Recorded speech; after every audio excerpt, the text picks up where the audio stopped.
নমস্কার, সুরজিৎ মান্না ক্রিয়েশনস চ্যানেলের পক্ষ থেকে তোমাদের সবাইকে সুস্বাগতম। আশা করি তোমরা সকলে ভালো এবং সুস্থ আছো। আমি তোমাদের জন্য এই ভিডিওটিতে তুলে ধরছি 2025 সালের ক্লাস 8-এর রায় ও মার্টিন প্রশ্ন বিচিত্রা থেকে সেকেন্ড ইউনিট টেস্টের জন্য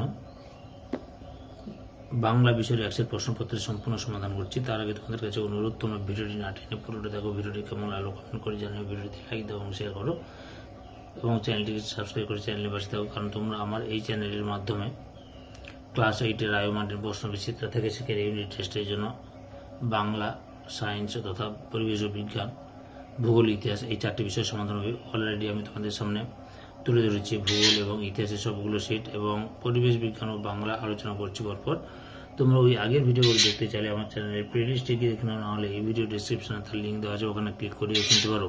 আলোচনা শুরু করছি 25 নম্বর পেজের 7 নম্বর model school, Balurghat high school এবং বানতারা MSP হাই স্কুল, এই দুটো স্কুলের প্রশ্নোত্তর সেট আলোচনা করছি। একের দাগে সঠিক উত্তরটি বেছে নিয়ে লেখো। 1.1 তুমি নিজ অতি ছোট কে কাকে বলেছে? অপশন কয় রমেশ রমাকে। 1.2 মানুষের সর্বোচ্চ গুণ ড্যাশ গাছের মধ্যেও দেখা যায়? অপশন গয় স্বার্থ ত্যাগ। 1.3 নাটোরের রানীর নাম? অপশন ক্ষয় ভবানী। 1.4 তোমাকে সেই ড্যাশ থেকে তোমার মতো মনে পড়েছে? অপশন গয় সকাল থেকে।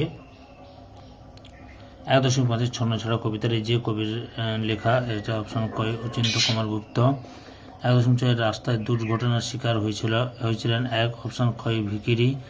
1.7 এগিয়ে চলো বাক্যটি কোন ধরনের বাক্য? অপশন ক্ষয় অনুজ্ঞাসূচক বাক্য। 1.8 ভারতবর্ষ শব্দটি কোন ধরনের বিশেষ্য? অপশন ক্ষয় জ্ঞান সংজ্ঞাবাচক বিশেষ্য। 1.9 আত্মবাচক সর্বনামের উদাহরণ হলো? অপশন ক্ষয় আপনি। 1.10 ক্রিয়ার মূলকে বলে? অপশন ক্ষয় ধাতু। 1.11 আমার বেশি উদ্যম ও শক্তি থাকলে একখানা বই লিখে ফেলার চেষ্টা করতাম। এখানে ও হলো? অপশন গয় সংযোজক অব্যয়। 1.12 যত বড় হচ্ছে তত যেন তা হয়ে যাচ্ছে, এটা কি ধরনের বাক্য? অপশন ক্ষয় জটিল বাক্য। 2 খুব সংক্ষেপে নিচের প্রশ্নটির উত্তর দাও। 2.1 এই রূপে নিরাপদে বৃক্ষ শিশুটি ঘুমাইয়া রহিল। বৃক্ষ শিশু কিভাবে নিরাপদে ঘুমিয়ে থাকে? কঠিন ঢাকনাযুক্ত বীজের মধ্যে ঘুমিয়ে থাকে। 2.2 দুজনে মিলে অতিথিদের জন্য চা আর খাবার নিয়ে আসেন। দুজন কে তারা কি কি খাবার নিয়ে এসেছিল? আশাপূর্ণ দেবীর লেখা কি করে বুঝবো? গল্পে বুকু আর বুকুর ছেজ খুড়িমা অতিথিদের জন্য চা, বড় বড় রাজভোগ, ভালো ভালো সন্দেশ, সিঙ্গাড়া, নিমকি ইত্যাদি খাবার নিয়ে আসে। 2.3 আমরা তাকে শুধু নাটোর বলে সম্ভাষণ করতুম। কে কাকে নাটোর বলে সম্ভাষণ করার কথা বলেছেন? অবনীন্দ্রনাথ ঠাকুর। নাটোরের মহারাজা জগদীন্দ্রনাথকে।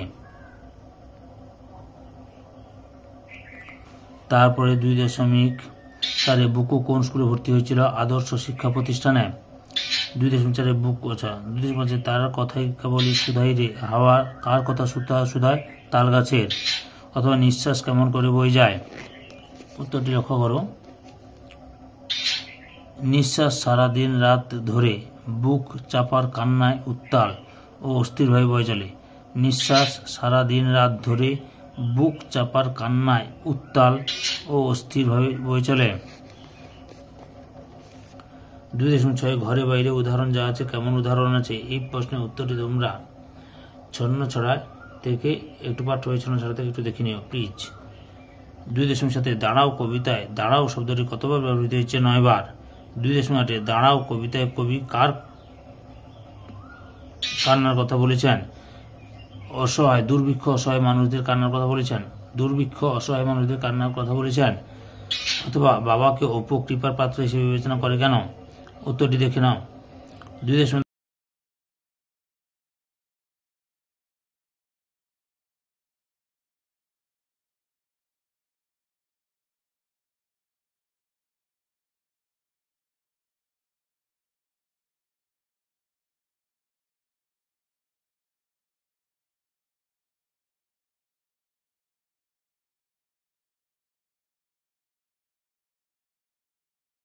রেলগাড়ির খেলায় অপু টিকিটের জন্য কি ব্যবস্থা করেছিল? বাতাবি লেবু গাছের পাতা। 2.11 অপু অপু যষ্টি মধুকে কি আচ্ছা অপু যষ্টি মধু ভেবে কি খেয়েছিল? পোস্তদানা। তারপরে অথবা অপুর সমস্ত গোপন কথা কে জানে? দিদি দুর্গা। দুই দেশ ভারতে বনভোজনের রান্না কে করেছিল? দুর্গা।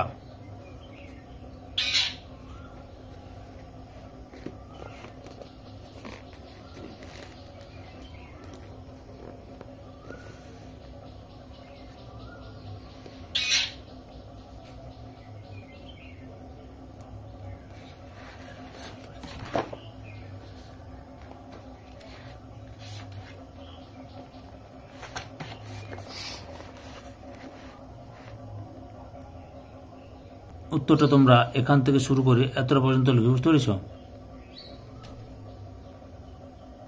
পরের প্রশ্ন 3.2 কষ্টে পড়িয়া ইহাদের মধ্যেও কেহ কেহ চুরি ডাকাতি করে। কিভাবে উদ্ভিদেরা কষ্টে পড়ে চুরি ডাকাতি করে? উত্তরটি এখান থেকে শুরু করবে, এতটা পর্যন্ত লিখবে। পরের প্রশ্ন অথবাতে রয়েছে নাটোরের মহারাজার অতিথি পরায়ণতার পরিচয় দাও। উত্তরটি তোমরা এখান থেকে শুরু করবে, এতটা পর্যন্ত লিখবে। পরের প্রশ্ন মানুষ বড় কাঁদছে, তুমি কিভাবে মানুষের পাশে দাঁড়াবে তা কবিতা অবলম্বনে লেখো। এখান থেকে এতটা পর্যন্ত লিখবে, বুঝতে পেরেছ? অথবাতে রয়েছে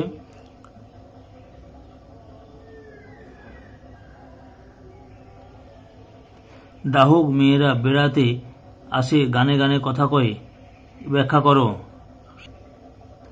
এখান থেকে শুরু করে এতটা পর্যন্ত লিখবে। পরের প্রশ্ন 3.4 রৌদ্রে যেন ভিজে বেদনার গন্ধ লেগে আছে, পাড়া গায়ে দুপ্রহর ভালোবাসে কবিতায় কবির এমন অনুভূতির কারণ বিশ্লেষণ করো। উত্তরটি তোমরা এখান থেকে শুরু করবে, পরপর দেখে নাও।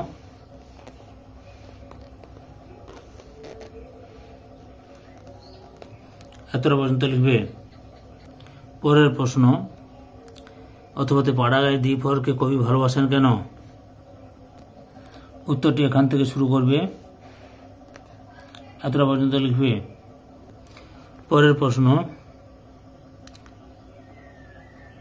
3.5 অপুর গায়ে কাঁটা দিয়া উঠিল, কিভাবে এরূপ ঘটনা ঘটেছিল আলোচনা করো। উত্তরটি এখান থেকে শুরু করবে, পরপর দেখে নাও। এতটা পর্যন্ত লিখবে। অথবাতে রয়েছে সর্বজয়া বুক গর্বে ও তৃপ্তিতে ভরে উঠিল, কিভাবে এরূপ ঘটনা ঘটেছিল আলোচনা করো। এখান থেকে শুরু করবে, এতটা পর্যন্ত লিখবে। পরের প্রশ্ন 3.6 কড়ি খেলাকে কেন্দ্র করে কি ঘটনা ঘটেছিল লেখো। এখান থেকে শুরু করবে, এতটা পর্যন্ত লিখবে। পরের প্রশ্ন লক্ষ্য করো, চারিদিকে নিচের প্রশ্নগুলি উত্তর দাও। 4.1 ছেলেটির অঙ্কে মাথা আছে, এখানে মাথা শব্দটি কোন অর্থে প্রযুক্ত হয়েছে? বুদ্ধিমত্তা। 4.2 নীলাঞ্জন খুব সোজা লোক নয়, বাক্যে সোজা শব্দটি কোন অর্থে প্রযুক্ত হয়েছে? চতুর। 4.3 প্রদত্ত শব্দটি ভিন্ন ভিন্ন অর্থ দেখিয়ে পৃথক দুটি বাক্য ব্যবহার করো। সাদা। লক্ষ্য করো, সাদা একই রয়েছে কাসেম আলীর মতো সাদা মনের মানুষ গোটা ঘটমপুর গ্রামে আর নেই, মানে সরল। সাদা মানে এখানে সরল। সুকন্যাকে সাদা রঙের শাড়িতে দারুণ মানায়, সাদা মানে এখানে রং বিশেষ। রাজু সাদা কথার মানুষ, সহজ ও স্পষ্ট, এখানে সাদা মানে। শিশুর মন সাদা কাগজের মতো, এখানে সাদা মানে অলিখিত। বিয়ের কনেকে সাদা হাতে একদম মানায় না, এখানে অলংকার বর্জিত। সম্পূর্ণ ভিডিওটি দেখে আমার চ্যানেলে পাশে থাকার জন্য তোমাদের সবাইকে অসংখ্য অসংখ্য ধন্যবাদ।